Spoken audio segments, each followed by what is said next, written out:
ಶಿರಾನಗರದ ಶ್ರೀ ರಂಗನಾಥ ಕಾಲೇಜಿನಲ್ಲಿ ನಡೆದ ಪತ್ರಿಕಾಗೋಷ್ಠಿಯಲ್ಲಿ ಕುಂಚಿಟಿಗರ ಸಂಘ ಹಾಗೂ ಕುಂಚಿಟಿಗರ ಮುಖಂಡರುಗಳು ಮಾತನಾಡಿ, ಶಿರಾ ತಾಲೂಕು ಪಟ್ಟನಾಯಕನಹಳ್ಳಿಯ ಸ್ಫಟಿಕಪುರಿ ಮಹಾಸಂಸ್ಥಾನ ಮಠದ ಪೀಠಾಧ್ಯಕ್ಷರಾದ ಶ್ರೀ ನಂಜಾವಧೂತ ಸ್ವಾಮೀಜಿಯವರು ತಮ್ಮ ವರ್ಧಂತಿ ದಿನವನ್ನ ನೀರಿನ ಹಕ್ಕೊತ್ತಾಯಕ್ಕಾಗಿ ಮೀಸಲಿಟ್ಟಿರುವ ವಿಷಯ ಎಲ್ಲರಿಗೂ ತಿಳಿದಿದೆ.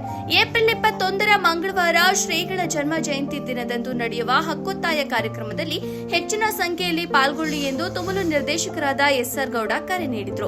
ನೆಲ, ಜಲ ಹಾಗೂ ಉದ್ಯೋಗದ ವಿಷಯದಲ್ಲಿ ನಮಗೆ ಆಗುತ್ತಿರುವ ಅನ್ಯಾಯಗಳ ಬಗ್ಗೆ ಧ್ವನಿ ಎತ್ತಲು ಹಾಗೂ ಚರ್ಚಿಸಲು ಈ ಕಾರ್ಯಕ್ರಮಕ್ಕೆ ಆಗಮಿಸಿ ಎಂದು ಹೇಳಿದರು. ಸ್ವಾಮೀಜಿಗಳಾಗಿರ್ತಕ್ಕಂಥ ಪರಮ ಪೂಜ್ಯ ನಂಜಾವಧೂತ ಮಹಾಸ್ವಾಮಿಗಳ ಏನು ವರ್ಧಂತಿ ಮಹೋತ್ಸವವನ್ನ ಪ್ರತಿ ವರ್ಷವೂ ಕೂಡ ನಿರಂತರವಾಗಿ ನೀರಾವರಿ ಹಕ್ಕೊತ್ತಾಯ ಎಂಬ ಸಮಾವೇಶವನ್ನ ಆಚರಣೆ ಮಾಡ್ಕೊಂಡ್ಬರ್ತಿರ್ತಕ್ಕಂಥ ಹಿನ್ನೆಲೆಯಲ್ಲಿ ಈ ವರ್ಷವೂ ಕೂಡ ಈ ಒಂದು ಕಾರ್ಯಕ್ರಮವನ್ನ ಯಶಸ್ವಿಯಾಗಿ ಮಾಡಬೇಕು ಎಂಬ ತೀರ್ಮಾನವನ್ನ ಎಲ್ಲ ನಮ್ಮ ತಾಲೂಕಿನ ಕುಂಚಿಟಿಗ ಸಮುದಾಯದ ಸಂಘದ ಎಲ್ಲ ಮುಖಂಡರುಗಳು ಮತ್ತು ಎಲ್ಲ ಸಮುದಾಯದ ಮುಖಂಡರುಗಳು ಹಾಗೂ ಮಠದ ಎಲ್ಲ ಸದ್ಭಕ್ತರುಗಳು ಆ 21ರ ಸಮಾವೇಶಕ್ಕೆ ತಾವು ಆಗಮಿಸಬೇಕು.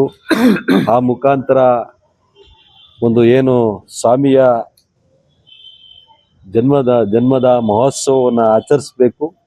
ಆ ನಿಟ್ಟಿನಲ್ಲಿ ಅವರ ಒಂದು ಪ್ರಮುಖ ಒಂದು ನೀರಾವರಿಯ ಕಲ್ಪನೆಯನ್ನ ಇಡೀ ಒಂದು ಸಮಾಜಕ್ಕೆ ಮತ್ತು ಈ ಭಾಗದ ಬರಪೀಡಿತ ಪ್ರದೇಶಕ್ಕೆ ನೀರನ್ನು ತರಬೇಕು ಎಂಬ ಒಂದು ಅವರ ಉದ್ದೇಶವನ್ನ ಅದನ್ನ ಸಕಾರಗೊಳಿಸಬೇಕು ಎಂಬ ನಿಟ್ಟಿನಲ್ಲಿ ಈ ಕಾರ್ಯಕ್ರಮವನ್ನು ನಾವೆಲ್ಲರೂ ಕೂಡ ಜವಾಬ್ದಾರಿಯಿಂದ ಯಶಸ್ವಿಗೊಳಿಸಬೇಕಾಗ್ತದೆ.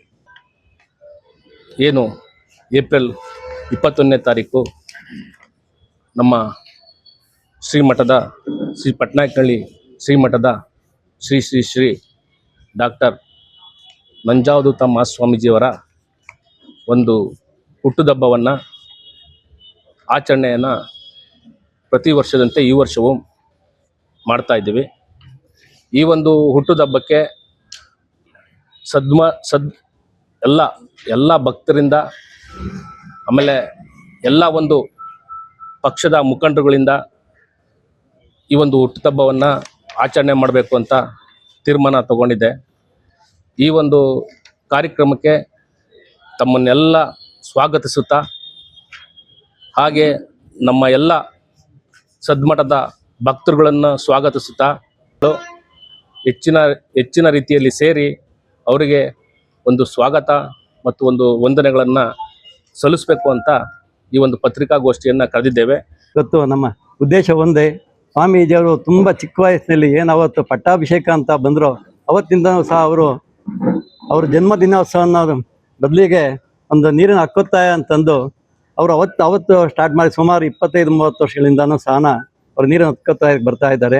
ಅವರ ಒಂದು ಮುಂದಾಲೋಚನೆ, ಅವರ ದೂರದೃಷ್ಟಿ ನಿಜವಾಗ್ಲೂ ಸಹ ಅನನ್ಯ ಅಂತ. ಇದಕ್ಕೆ ಇವತ್ತು 47ನೇ ಜನ್ಮ ದಿನೋತ್ಸವ ಏಪ್ರಿಲ್ 21ನೇ ತಾರೀಕು ನಡೀತಾ ಇದೆ.